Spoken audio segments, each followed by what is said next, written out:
জেনজিরা ৭২-এর সংবিধান আর চাই না। ১৯৭৩ সালে ভোট চুরি হয়েছে। কারা ৯৪ সালে মাগুরার নির্বাচন আয়োজন করেছিল? অস্ত্র নিয়ে, দেশীয় অস্ত্র নিয়ে আমাকে কোপাতে আসা হয়েছে। তারা কারা? ওরা তো তারাই যাদের প্রত্যেকের হাতে বিএনপি দলীয় নেতা কর্মীদের রক্ত লেগে আছে। বাংলাদেশের ইতিহাসের সর্বকনিষ্ঠ এমপি আমি এখানে দাঁড়িয়ে, আপনারা যে জেনজির কথা বলেন, সেই জেনজির প্রতিনিধি হয়ে আমি সংসদে কথা বলতে আসছি। আপনি যদি বলেন যে জেনজিরা কি চাই, আমি বলছি জেনজিরা ৭২-এর সংবিধান আর চাই না। আপনি যদি বলেন জেনজিরা কি চাই, আমি বলতে এসেছি জেনজিরা এটাই চাই, স্বাধীনতার ৩০ বছর পরে জন্ম নিয়ে আমার মতো যারা সন্তানরা রয়েছে তারা কেন ভোটাধিকার পাই নাই, তার জবাব চাই। আমরা তো স্বাধীন বাংলাদেশে জন্ম নিয়েছি মাননীয় স্পিকার। আমাদের কি ভুল ছিল? আমরা তো নতুন মানচিত্র পেয়েছি, আমরা তো নতুন পতাকা পেয়েছি, আমরা নতুন সীমানা পেয়েছি। আমাদের পূর্বপুরুষরা ১৯৭১ সালে রক্ত দিয়ে আমাদের জন্য একটি নিরাপদ বাংলাদেশ গড়তে চেয়েছেন, কিন্তু আমরা কি সেই নিরাপদ বাংলাদেশ পেয়েছি? আমরা কি সেই নতুন বাংলাদেশ পেয়েছি? আমরা তো সেই নতুন বাংলাদেশ মাননীয় স্পিকার পাই নাই। ৭১-এ ৩০ লক্ষ মানুষ শহীদ হয়েছে, জীবন দিয়েছে। তাদের পরবর্তী সন্তানরা যেন নিরাপদ বাংলাদেশে ভোটাধিকার পায়, যেন রক্ষী বাহিনী না হয়, যেন ভোটাধিকার পায়, যেন আবার দুর্ভিক্ষ না হয়। কিন্তু আমরা কি দেখেছি? আমরা দেখেছি বাংলাদেশে দুর্ভিক্ষ হয়েছে। ১৯৭৩ সালে ভোট চুরি হয়েছে।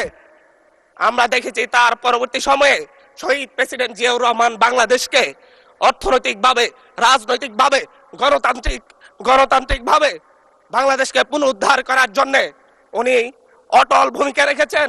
উনি আমার দ্বীপ হাতিয়াতে ৩ বার গিয়েছেন। আমি যেদিকে তাকিয়েছি, আমার এই বেড়িবাঁধ কে করে দিয়েছে? মেজর জিয়াউর রহমান। আমার এই খালকে খনন করে দিয়ে গেছে মেজর জিয়াউর রহমান। তারপরে এরশাদ এসেছে, বেগম জিয়া এসেছেন। বেগম জিয়া আমার হাতিয়াতে ৩ থেকে ৪ বার গিয়েছেন, কিন্তু তারপর আমার হাতিয়ার ওই অঞ্চলের নদী ভাঙ্গন রোধ হয় নাই। ওই অঞ্চলের লক্ষ লক্ষ মানুষ ঘরবাড়িহীন ভাবে পড়ে আছে। আমি এই ইলেকশনে ভোট ডাকাতি দেখেছি। আমার ঘরে বড় হামলা করা হয়েছে। আমি কি এই ইলেকশনের জন্য নিজের রক্ত জড়িয়েছি?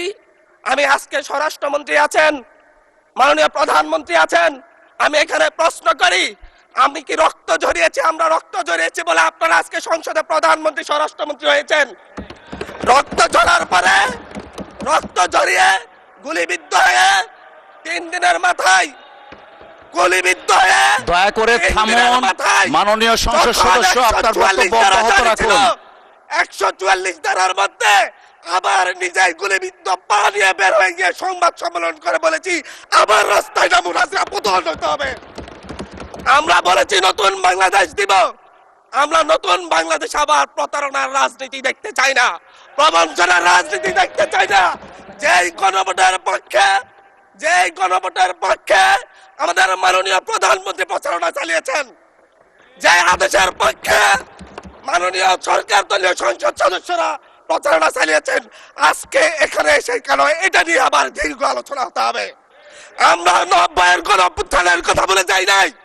৩ জোটের রূপরেখা হয়েছে, বাংলাদেশ গণতান্ত্রিক ভাবে উত্তীর্ণ হবে কথা দেওয়া হয়েছিল, কিন্তু ৯৪ সালের মাগুরার নির্বাচন কারা আয়োজন করেছিল? কারা ৯৪ সালে মাগুরার নির্বাচন আয়োজন করেছিল? আজকে আবার এই সংসদে দাঁড়িয়ে আবার এমন একটা ব্যবস্থা নিয়ে যাচ্ছেন, আরেকবার যে মাগুরার নির্বাচন আয়োজন করবেন না, এর নিশ্চয়তা কে দিবে?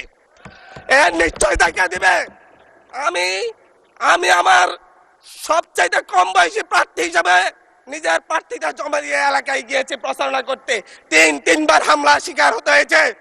আমি সংসদ সদস্য হিসেবে এলাকায় গিয়েছি, সেই জায়গায় আমার উপর হামলা করেছে, সরাসরি ভিডিওতে দেখা গিয়েছে। অস্ত্র নিয়ে, দেশীয় অস্ত্র নিয়ে আমাকে কোপাতে আসা হয়েছে। তারা কারা? ওরা তো তারাই যাদের প্রত্যেকের হাতে বিএনপি দলীয় নেতা কর্মীদের রক্ত লেগে আছে, প্রাণ লেগে আছে।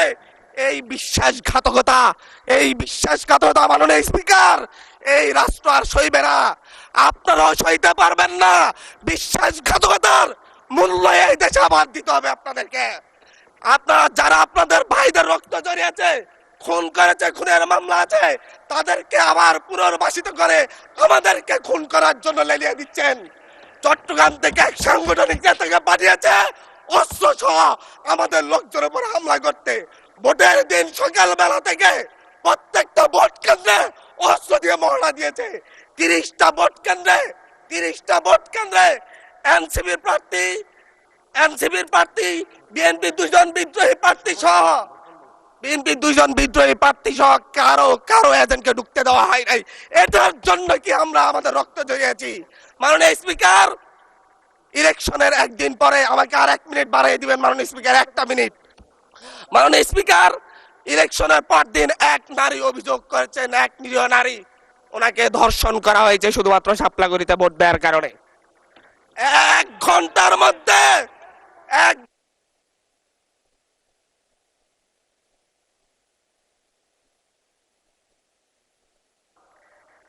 ধন্যবাদ মাননীয় সংসদ।